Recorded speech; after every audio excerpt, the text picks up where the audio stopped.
Hi, and welcome to Historical Influence.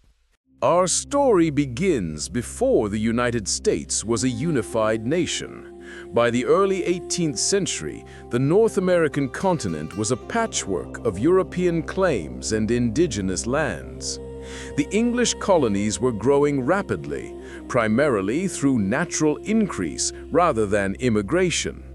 By 1700, the population of the colonies stood at roughly 250,000, and by 1780, it would explode to nearly 2.8 million.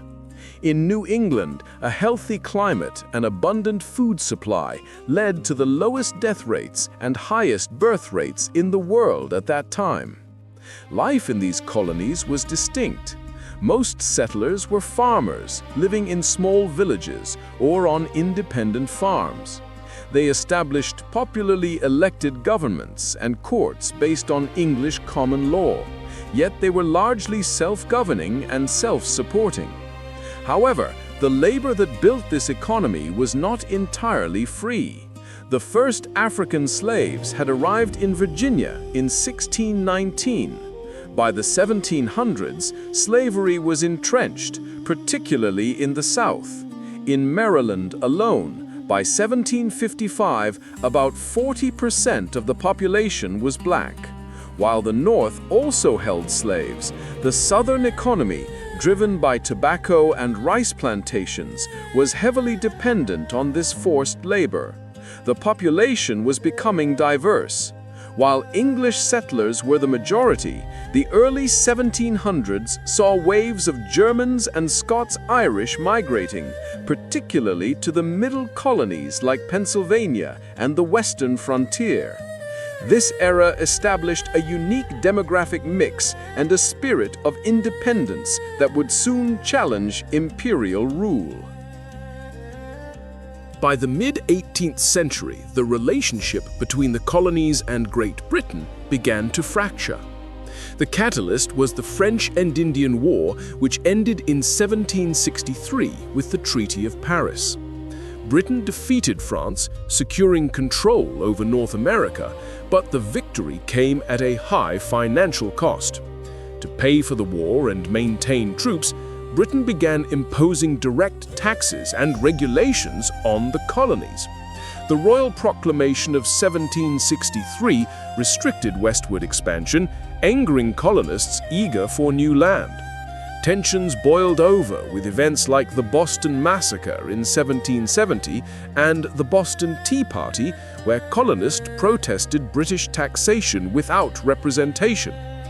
In 1774, the British Parliament passed the Coercive Acts, leading the colonies to form the First Continental Congress.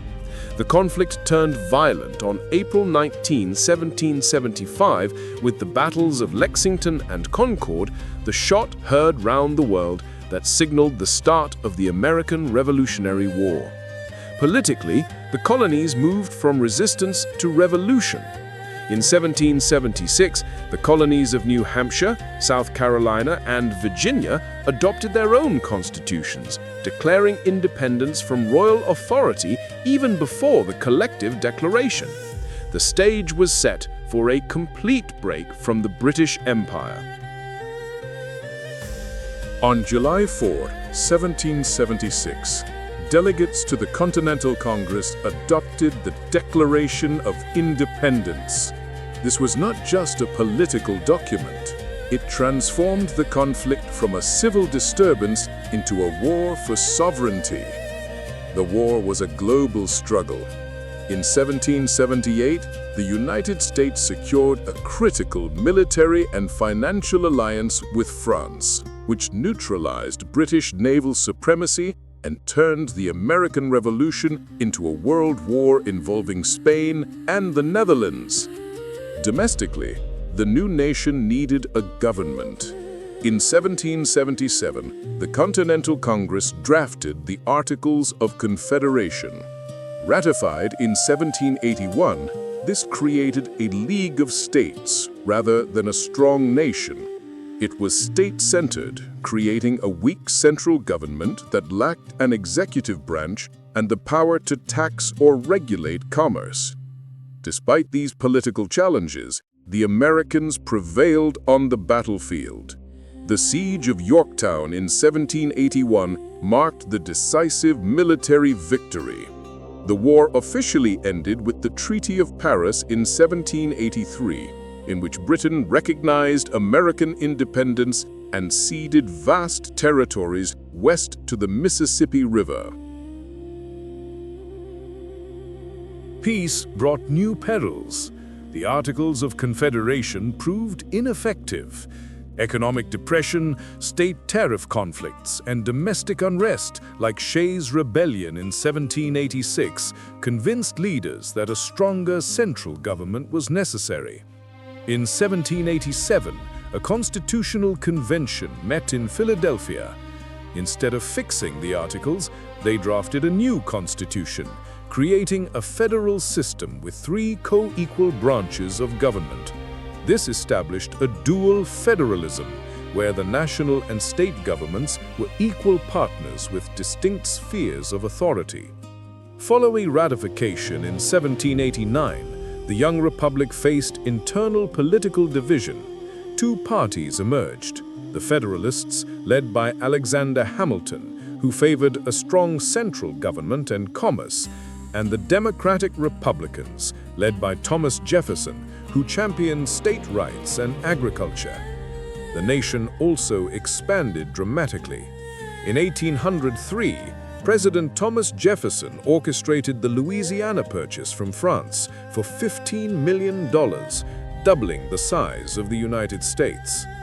Foreign conflicts tested the new nation again during the War of 1812 against Britain. Although militarily a stalemate, the war solidified American independence and spurred a sense of nationalism, ushering in the era of good feelings after 1815.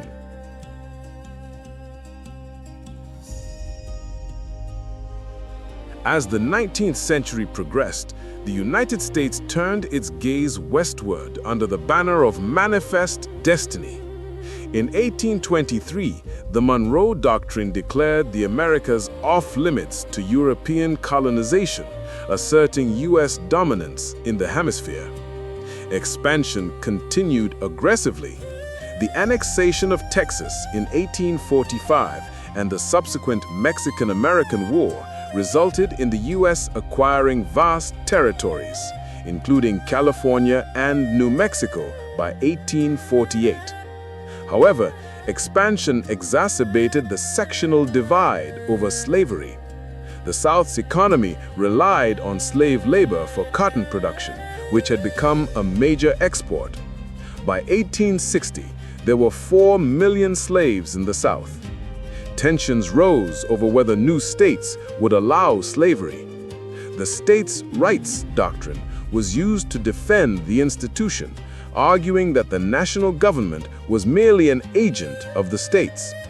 The Supreme Court's 1857 Dred Scott decision, which ruled that Congress could not ban slavery in the territories, further inflamed the North.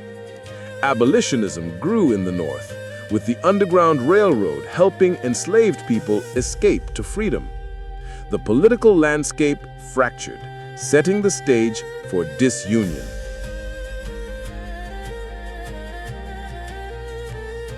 The election of Abraham Lincoln in 1860 triggered the secession of Southern states, leading to the Civil War. The war tested the very nature of the Union. Was it a permanent nation or a league of states that could be dissolved? The conflict was brutal, but the Union victory in 1865 settled the question in favor of a nation-centered federalism. Diplomatically, the Union prevented European powers like Britain and France from recognizing the Confederacy, largely by turning the war into a moral crusade against slavery with the Emancipation Proclamation. The war ended slavery officially with the 13th Amendment. The Reconstruction era that followed saw the passage of the 14th and 15th Amendments, granting citizenship and voting rights to former slaves.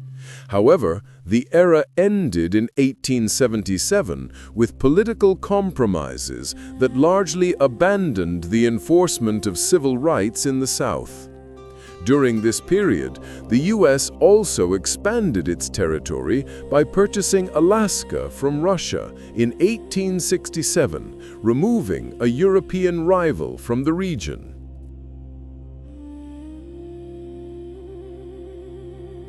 Following the Civil War, the United States underwent a massive industrial transformation. This Gilded Age saw the rise of business monopolies, prompting the federal government to begin regulating the economy through laws like the Interstate Commerce Act of 1887 and the Sherman Antitrust Act of 1890. In 1898, America stepped onto the global stage as an imperial power. The Spanish-American War resulted in the U.S. acquiring Puerto Rico, Guam, and the Philippines, and assuming a supervisory role over Cuba. In the same year, the U.S. annexed Hawaii. Under President Theodore Roosevelt, the U.S. asserted its influence with the construction of the Panama Canal, completed in 1914, and the modernization of the Navy. When World War I erupted in 1914, the U.S. initially remained neutral. However, German submarine warfare and the sinking of American ships drew the U.S. into the conflict in 1917. President Woodrow Wilson championed a moral foreign policy, aiming to make the world safe for democracy, and proposing the League of Nations, though the U.S. Senate ultimately rejected American membership. The 1920s were a time of economic boom and isolationism, but the crash of 1929 plunged the nation into the Great Depression. President Franklin D. Roosevelt responded with the New Deal, a massive expansion of the federal government's role in the economy and society, marking the era of cooperative federalism. Isolationism ended abruptly on December 7, 1941, with the Japanese attack on Pearl Harbor. The U.S. entered World War II, mobilizing its vast industrial capacity to become the arsenal of democracy. Roosevelt broke from the past by seeking full alliances, providing Lend-Lease aid to Britain and the Soviet Union. The war transformed American demographics as well. The baby boom began in 1946 as soldiers returned home, fueling suburban growth. By the war's end in 1945, the United States was a military and economic superpower. It took the lead in establishing the United Nations, determined to avoid the failures of the past and secure a stable post-war order. The post-war world was defined by the Cold War, a global struggle between the US and the Soviet Union. The US adopted a policy of containment to stop the spread of communism, leading to wars in Korea and Vietnam. Domestically, the 1960s brought creative federalism under President Lyndon Johnson's Great Society programs, which used federal grants to fight poverty and inequality. This era also saw the civil rights movement achieve major legal victories, overturning the separate but equal doctrine with the 1954 Brown v. Board of Education decision and the Civil Rights Act. The era was also marked by demographic shifts. Immigration laws changed in 1965, opening the doors to immigrants from Asia and Latin America, fundamentally changing the nation's ethnic makeup. The Cold War ended with the collapse of the Soviet Union in 1991, leaving the United States as the world's sole superpower. Entering the 21st century, the United States faced a new global reality. The prosperity of the 1990s gave way to the War on Terror following the attacks of September 11, 2001. This led to long conflicts in Afghanistan and Iraq, and the shift in foreign policy toward unilateral action and nation-building. Domestically, the debate over federalism continued. The Supreme Court increasingly ruled in favor of states' rights in cases involving gun control and commerce, challenging the expansion of federal power. Political polarization increased, with deep divides over the role of government, healthcare, and immigration. The presidencies of Barack Obama, Donald Trump, and Joe Biden reflected these oscillating visions for the country. Today, the United States continues to grapple with its identity. From the founding colonies to a global superpower, the nation's history is defined by the constant negotiation of power between state and federal government, between isolationism and global leadership, and between diverse people striving to form a more perfect union.